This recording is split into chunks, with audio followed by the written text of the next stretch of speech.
बिस्मिल्लाहिर्रहमानिर्रहीम। आज का हमारा टॉपिक है genetic code. First of all हम जीन की डेफिनेशन देखेंगे जेनेटिक कोड से पढ़ने से पहले कि what is gene. So gene एक न्यूक्लियोटाइड का ऐसा सीक्वेंस है जो कि अमाइनो एसिड को स्पेसिफाई करता है और फिर उससे प्रोटीन बनते हैं।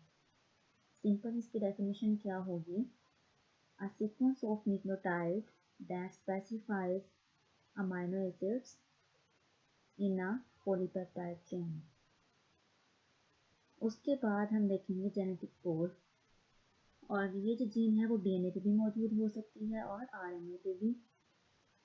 और ये जो अमाइनो एसिड्स को कोड किया जाता है, इनको कैसे कोड किया जाता है, उसे जेनेटिक कोड के ज़रिए से हम कोड करते हैं। Genetic code is a combination of three nucleotides which specify a particular amino acid। के जेनेटिक कोड 3 न्यूक्लियोटाइड्स का ऐसा कोड है, कॉम्बिनेशन है, जो कि एक स्पेसिफिक न्यूक्लियोटाइड को स्पेसिफिक अमाइनो एसिड को स्पेसिफाई करता है। इसी जेनेटिक कोड को हम ट्रिपलेट कोड भी कहते हैं। क्यों? क्योंकि ये 3 न्यूक्लियोटाइड्स पे कंसिस्ट होता है। उसके बाद हमने समझना है कोडान और एंटीकोडान के बारे में।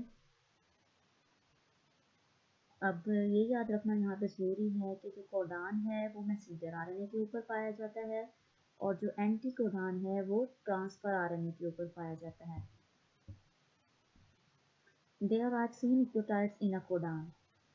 ये मैसेंजर आरएनए के ऊपर जो कोडान पाया जाता है वो 3 न्यूक्लियोटाइड्स पे कंसिस्ट होता है, और जो ट्रांसफर आरएनए के ऊपर कोडान पाया जाता है जिसे हम एंटीकोडान कहते हैं, वो भी 3 न्यूक्लियोटाइड्स पे कंसिस्ट होता है। और यहाँ पे ये बात याद रखना भी ज़रूरी है कि कोडान और एंटीकोडान के अंदर जो न्यूक्लियोटाइड्स होती हैं वो एक दूसरे की कॉम्प्लीमेंट्री होती हैं। कॉम्प्लीमेंट्री का मतलब आपको पहले भी मालूम है, यानी अपोजिट होती हैं।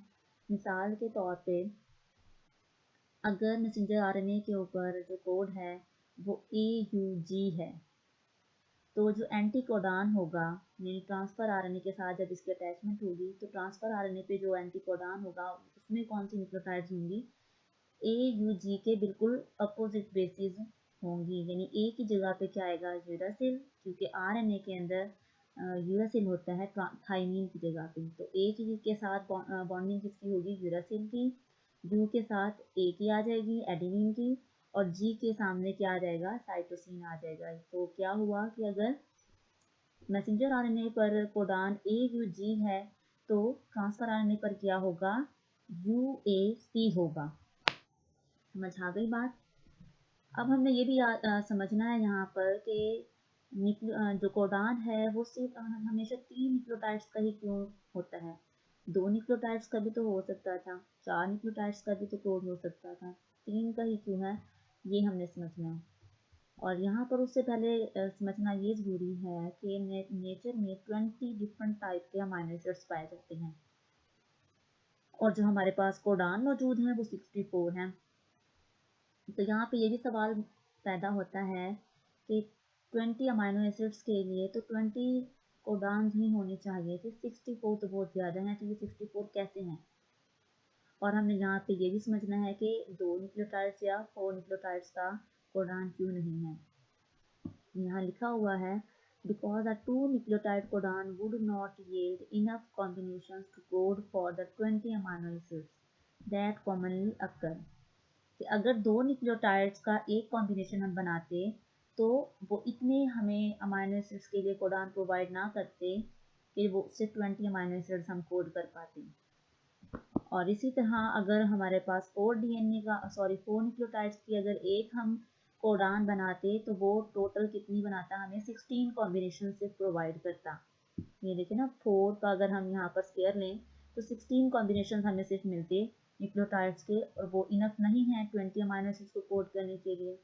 तो इसीलिए जब हमने यहाँ पर 4 न्यूक्लियोटाइड्स की बजाय हमने 3 न्यूक्लियोटाइड्स का कॉम्बिनेशन लिया और हमने इसको मल्टीप्लाई किया, यानी 4 को पहले 4 से मल्टीप्लाई किया, फिर दोबारा 4 से मल्टीप्लाई किया, तो हमारे पास कॉम्बिनेशन क्या आएगा? आंसर क्या आएगा? 64। तो इस तरह हमारे पास 64 डिफरेंट टाइप के कोडान्स बने, तो फिर जब 20 अमाइनो एसिड्स हैं तो 64 जो कोडान्स हैं इनका क्या फ़ायदा होगा? इनका ये होगा कि कुछ अमाइनो एसिड्स ऐसे हैं जिनको सिर्फ एक ही कोडान की ज़रूरत होती है और एक ही कोडान के ज़रिए से उनको कोड किया जाता है। लेकिन कुछ अमाइनो एसिड्स ऐसे हैं जिनके लिए एक से ज़्यादा कोडान्स जो हैं वो दरकार होती हैं, या उनको एक से ज़्यादा कोडान्स के ज़रिए से कोड किया जा सकता है। अब यहाँ पे ये डिपेंड करता है अमाइनो एसिड के ऊपर। ऐसे अमाइनो एसिड जो फ्रीक्वेंटली यूज होते हैं प्रोटीन की सिंथेसिस के अंदर, उनके लिए एक से ज़्यादा कोडान्स मौजूद हैं नेचर में। और ऐसे अमाइनो एसिड जो कि फ्रीक्वेंटली यूज नहीं होते, यानी कसरत के साथ यूज नहीं होते, बार बार यूज नहीं होते, उनके लिए फिर कोडान्स भी कम हैं, 1 या 2 हैं। कम से कम 1 कोडान है किसी भी अमाइनो एसिड को कोड करने के लिए, और ज़्यादा से ज़्यादा 6 कोडान्स हो सकते हैं। अब आगे ये भी याद रखना है आपने कि जो 64 कोडान्स हैं उनमें से 61 कोडान्स ऐसे हैं जो कि अमाइनो एसिड्स को कोड करते हैं। ठीक है, कितने अमाइनो एसिड्स हैं? 61। यहाँ पर आपसे शॉर्ट क्वेश्चन में भी पूछा जा सकता है, out of 64 how many codons code for amino acids? तो 61 कोडान्स हैं, और 3 कोडान्स ऐसे हैं जो किसी भी अमाइनो एसिड को कोड नहीं करते। ऐसे जो कोडान्स हैं इनको हम नॉनसेंस कोडान्स कहते हैं। यहाँ पर एक और शॉर्ट क्वेश्चन बन जाता है सेंस कोडान्स का और नॉनसेंस कोडान्स का। तो ऐसे कोडान्स जो कि किसी भी अमाइनो एसिड को कोड करते हैं उनको सेंस कोडान कहा जाता है, और वो कितने हैं? 61 हैं। और 3 कोडान्स ऐसे हैं जो किसी अमाइनो एसिड को कोड नहीं करते, उनको नॉनसेंस कोडान कहा जाता है। और ये वाले जो कोडान्स होते हैं वो लास्ट पे पाए जाते हैं, किसी भी सीक्वेंस के, डीएनए की सीक्वेंस के लास्ट पे पाए जाते हैं, इसीलिए इनको स्टॉप कोडान भी कहते हैं, क्योंकि इसके बाद जो ट्रांसलेशन का प्रोसेस है, प्रोटीन सिंथेसिस का जो प्रोसेस है वो स्टॉप हो जाता है, इसलिए इन्हीं नॉनसेंस कोडान्स को हम स्टॉप कोडान भी कहते हैं। अभी आगे हम पढ़ेंगे कि वो कौन कौन सी हैं स्टॉप कोडान्स। तो आपने ये याद रखना है किस किस को, कोडान और एंटी कोडान को, सेंस और नॉनसेंस कोडान्स को।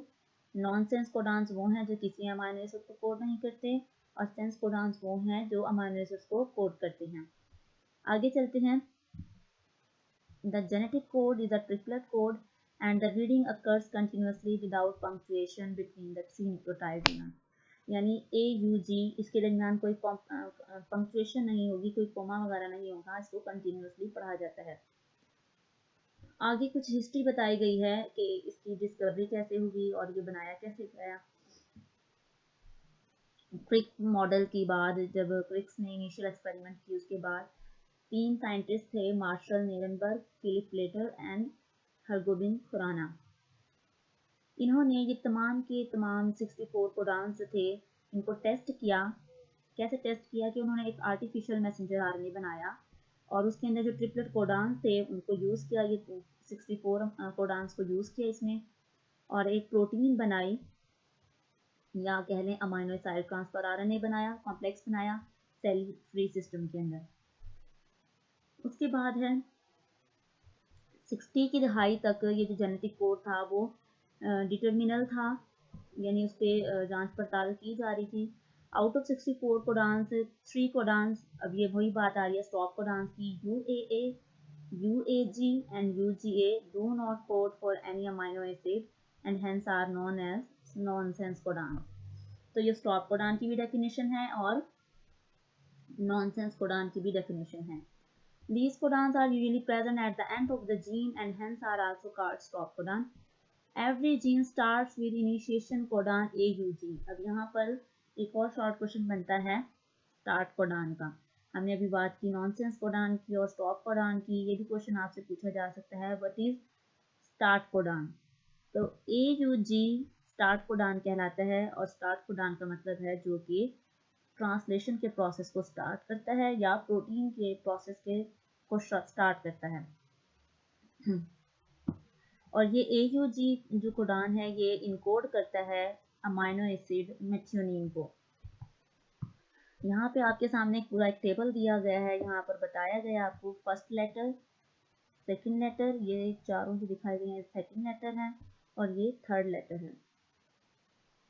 और ट्रिपलेट कोडान बनाने का तरीका क्या है, यहाँ पर पहला लेटर दिया हुआ है यू, यहाँ पे पहला लेटर यू आ गया, सेकंड लेटर ये वाला यू आ गया और थर्ड लेटर ये वाला यू। तो इन तीन बेसिस से मिलकर ये एक पहला कोडान बना।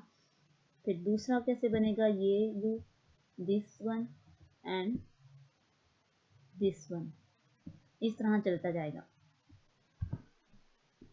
अब यहाँ पर आपको कुछ ख़ास किस्म के अमाइनो एसिड्स के नाम भी लिखे हुए हैं। ये देखिए यहाँ AUG स्टार्ट कोडान का नाम लिखा हुआ है मिथियोनिन, इसको मिथायोनिन भी पढ़ सकते हैं। और ये है UGG, इसको ट्रिप्टोफैन कहते हैं। अच्छा, जो मैंने आपको बताया कि कुछ अमाइनो एसिड्स ऐसे हैं जिनके लिए सिर्फ एक ही कोडान है और कुछ अमाइनो एसिड्स ऐसे हैं जिनके लिए एक से ज़्यादा कोडान है। तो यहाँ पर आप देखें कि जो मेथियोनिन है, पूरे टेबल में मेथियोनिन के लिए सिर्फ यही एक कोडान है जो इसको कोड करता है और कहीं भी इसका कोड नहीं मिलेगा। इसी तरह जो ट्रिप्टोफैन है, इसके लिए भी यही एक कोड है जो इसको कोड कर रहा है, ठीक है। लेकिन कुछ ऐसे यहाँ पर अमाइनो एसिड्स भी हैं जिनके लिए एक से ज़्यादा कोडान यूज़ हो रहे हैं, जैसे कि ये आर्जिनिन के लिए AGA और AGG, ये दोनों कोडान जो हैं वो आर्जिनिन के लिए यूज़ हो रहे हैं। तो इस तरह से हमें पता चला। उसके बाद बात की गई है जेनेटिक कोड की यूनिवर्सलिटी की, कि जेनेटिक कोड एक यूनिवर्सल कोड है। It is the same in almost all the organism, तमाम ऑर्गेनिज्म में तकरीबन ये एक जैसा है। मिसाल के तौर पे AGA जो कोडान है वो स्पेसिफाई करता है आर्जिनिन को बैक्टीरिया में, ह्यूमंस में और दूसरे ऑर्गेनिजम्स में भी। Because of the universality of codon, the genes can be transferred from one organism to another. अब क्योंकि जेनेटिक कोड तकरीबन सब एनिमल्स के अंदर या सब ऑर्गेनिजम्स के अंदर एक जैसा है, इसी वजह से हम जीन को एक ऑर्गेनिज्म से दूसरे ऑर्गेनिज्म के अंदर सक्सेसफुली ट्रांसफर कर सकते हैं, ट्रांसक्राइब भी कर सकते हैं, यानी उससे मैसेंजर RNA बना सकते हैं और उसकी प्रोटीन भी बना सकते हैं। बट जब माइटोकॉन्ड्रियल DNA के जेनेटिक कोड को स्टडी किया गया तो उससे पता चला that genetic code is not that universal, कि माइटोकॉन्ड्रिया का जब DNA और उसके जेनेटिक कोड को स्टडी किया गया तो पता चला कि जेनेटिक कोड यूनिवर्सल नहीं है। मिसाल के तौर पे UGA codon is normally is a stop codon, कि नॉर्मली UGA जो है अभी हमने पढ़ा स्टॉप कोडान है, but in mitochondria it reads a tryptophan, कि जब हमने न्यूक्लियर DNA की बात की तो वहाँ पता चला UGA एक स्टॉप कोडान है, लेकिन माइटोकॉन्ड्रिया में ये UGA स्टॉप कोडान नहीं है बल्कि ये ट्रिप्टोफैन अमाइनो एसिड को कोड करता है। इसी तरह AUA was read as methionine instead of isoleucine and AGA and AGG for termination of protein synthesis instead of arginine. Thus it appears that genetic code is not quite universal.